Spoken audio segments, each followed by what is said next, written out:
बिस्मिल्लाहिर्रहमानिर्रहीम अस्सलाम वालेकुम and welcome back to my channel educational tips. कैसे हैं आप सब? उम्मीद करती हूँ आप सब बिल्कुल ठीक होंगे। स्टूडेंट्स, आज ही मैं आपके साथ शेयर करूँगी unit number 2 the ransom of red chief. इसकी रीडिंग मैं आपके साथ शेयर करूँगी। काफ़ी इंटरेस्टिंग स्टोरी है इसकी, और इसके जब हम लोग स्टोरी पढ़ रहे होंगे तो आपका दिल चाहेगा कि हम लोग इससे आगे क्या हुआ स्टोरी में। लेकिन मैं अपनी पूरी स्टोरी को पार्ट्स में आपके साथ शेयर करूंगी। तो ये पार्ट नंबर 1 है। तो चलिए स्टार्ट करते हैं बगैर टाइम वेस्ट किए। तो पेज नंबर आप सब बच्चे अपना ओपन कर लीजिए, पेज नंबर 15। बेसिकली ये जो स्टोरी है ये बेसिकली एक किडनैपिंग के रिलेटेड स्टोरी है। स्टोरी स्टार्ट करते हैं हम लोग। A story about a kidnapping in which the kidnappers get more than they bargained for. अब वो कह रहे हैं कि ये स्टोरी बेसिकली क्या है, ये किडनैपिंग के बारे में स्टोरी है। इसके अंदर जो किडनैपर्स हैं यानी कि वो जो अगवा कर लेते हैं उनको उनकी सोच से ज़्यादा मिल गया, उन्हें वो चीज़ उससे बढ़ के मिल गई जो उन्होंने कभी एक्सपेक्ट नहीं की थी। अब सबसे पहले वो थोड़ा सा इसके बारे में आपको थोड़ा सा बैकग्राउंड बताएंगे, उसके बाद फिर आपके साथ ये स्टोरी बाकायदा आगाज़ करेंगे। We were down south in Alabama, Bill Driscoll and myself, when the kidnapping idea struck us. अब वो कह रहे हैं कि ये जो स्टोरी है ये साउथ वाली साइड पे हुई, अलबामा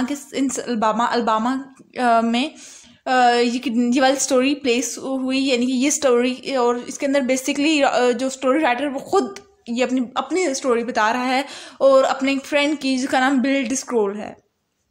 ये दो मेन कैरेक्टर थे। कौन? माई सेल्फ यानी कि वो स्टोरी राइटर खुद, और उसका साथ उसका partner Bill Driscoll. When this kidnapping idea struck us, जब और ये आइडिया भी इन्हीं दोनों का था, किडनैपिंग वाला। Bill and me had about $600 and we need just $200 more to buy some land in Western Lands।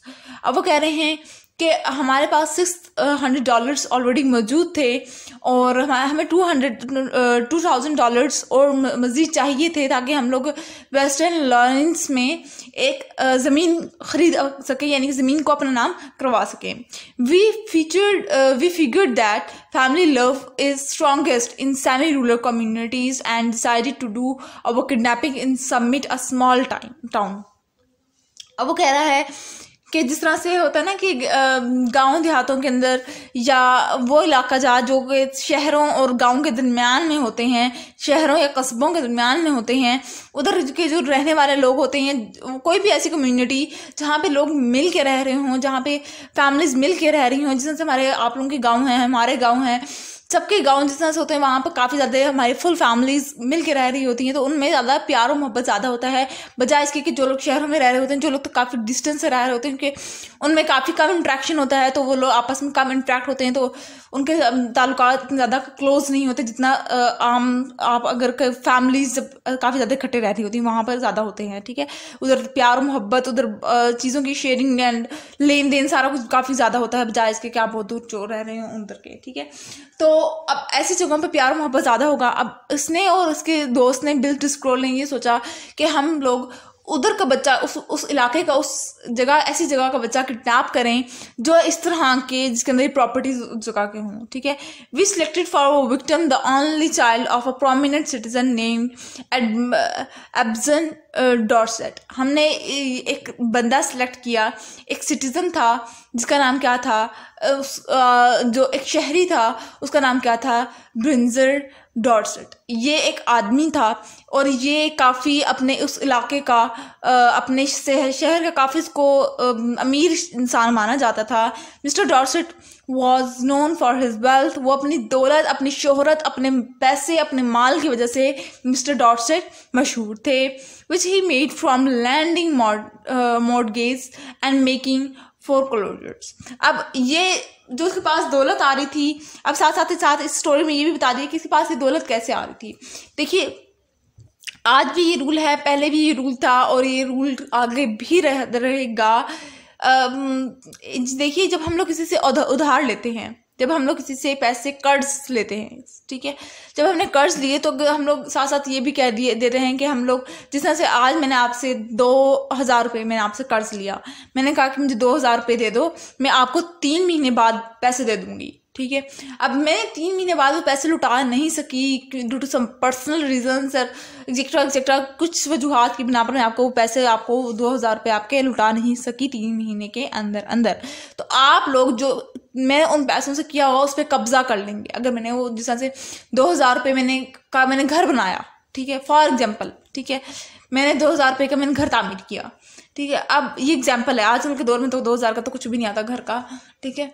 तो 2,000 रुपये का मैंने घर का तामीर की, ठीक है। तो अब अगर मैं वो पैसे मैं आपको वापस नहीं करती ड्यू डेट पर, जब मैंने आपको पैसे लिए थे तो उस टाइम जब मैंने आपको कहा था कि इस तारीख को मुझसे आके पैसे वापस ले लेना अपने, अगर मैंने उस तारीख तक आपको पैसे वापस नहीं किए तो आपके पास ये राइट होगा कि आप मेरी उस चीज़ के पर, उस जायदाद पर कब्जा कर सकते हैं। इसी तरह से मिस्टर डॉर्सेट ने लोगों को कर्जे देता था और उनकी ज़मीनों पर, उनकी चीज़ों पर, उनकी घरों पर, उनकी जायदादों पर कब्जा कर लेता था।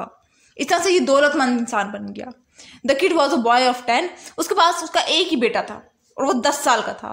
With freckles and bright red hair. Freckle यानी कि दाग धब्बे होना शक्ल पर ना, उसकी फेस पे दाने थे, दाग धब्बे थे और उसके ब्राइट रेड हेयर्स थे, ठीक है, यानी कि रेड रंग कलर उसका जो रेड कलर के ब्राइट रेड कलर के उसके हेयर्स थे उसके बेटे के। Bill and me figure that Berger will agree to pay a ransom of $2,000।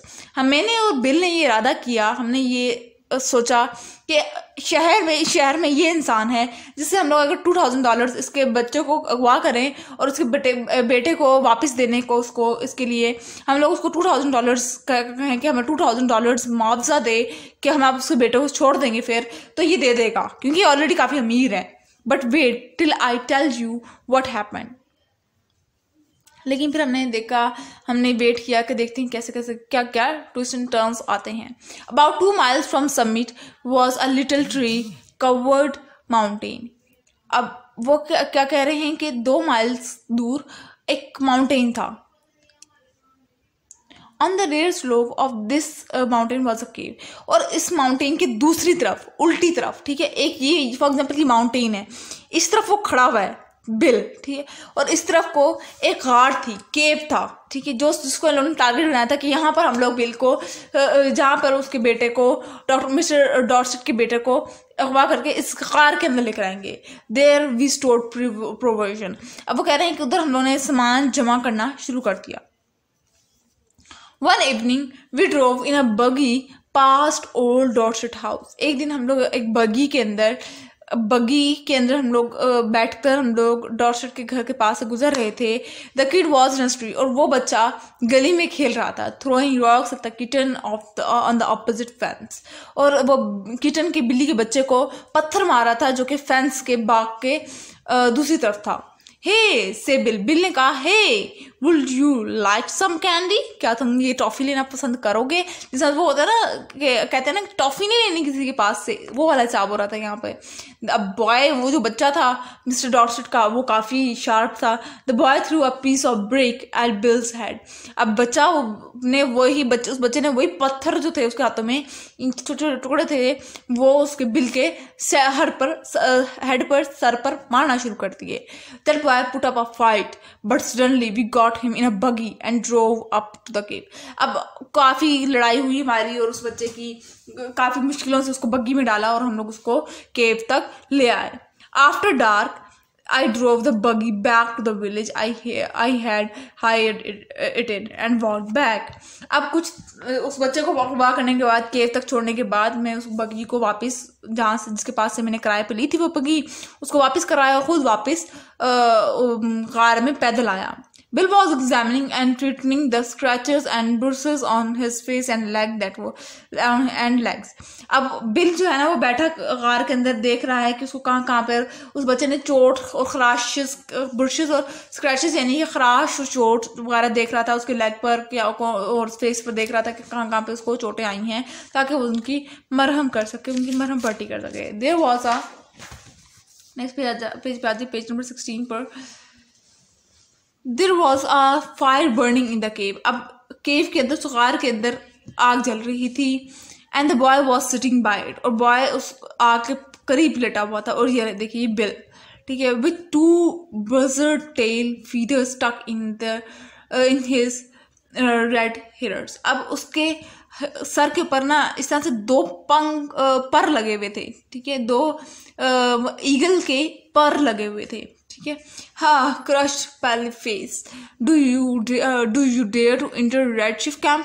अब वो कह रहा है and he point a stick at me and say, अब वो बच्चा उस बिल की तरफ स्टिक करते हुए अपने हाथों से स्टिक पकड़ते हुए कहता है, तुमने कैसे हिम्मत की मेरे कैंप में आने की, हमारे इलाके में आने की। he is all right now, say bill ने कहा, तुम ठीक हो ना, इंसान बन, सही चुप करके बैठे रहो।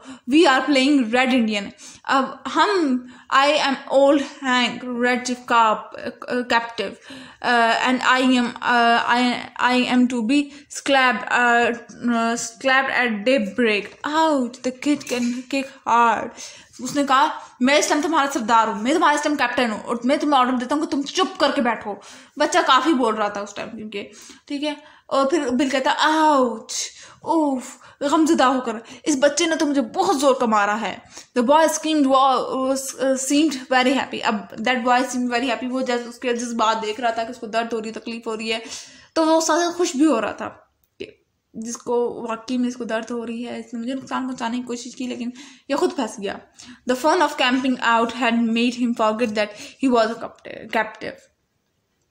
इस तरह से वो अपने दर्द में भूल ही गया कि वो कैप्टिव है, वो सरदार है, वो उसका इस टाइम ऑनर है। ही इमीडिएटली नेम्ड मी स्नेक आई। उसने फौरन ही मुझे नाम दे दिया, स्नेक आई का नाम दे दिया, the spy, and announce that I was to meet my and the next day. और उसने मुझे ये कहा कि अगर बच्चे ने इसको कहा, स्टोरी राइटर को कहा कि तुम्हें अगले दिन आने वाली सुबह को तुम्हें मार दिया जाएगा, जान ले ली जाएगी तुम्हारी।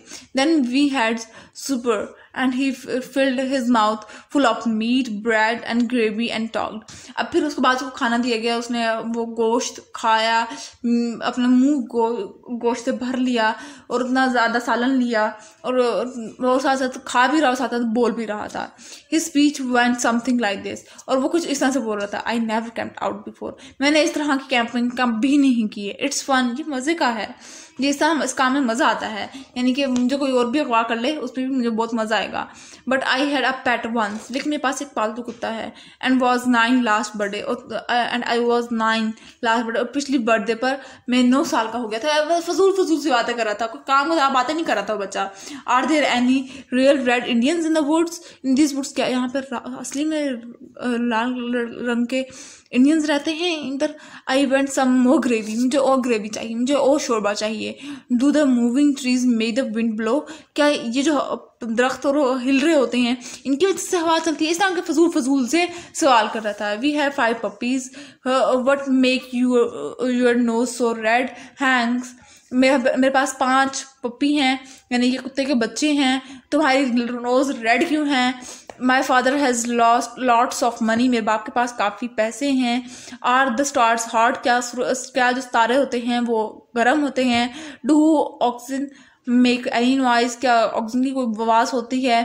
Bye are oranges round, oranges का ऑरेंज गोल कलर के क्यों होते हैं, गोल शेप के क्यों होते हैं?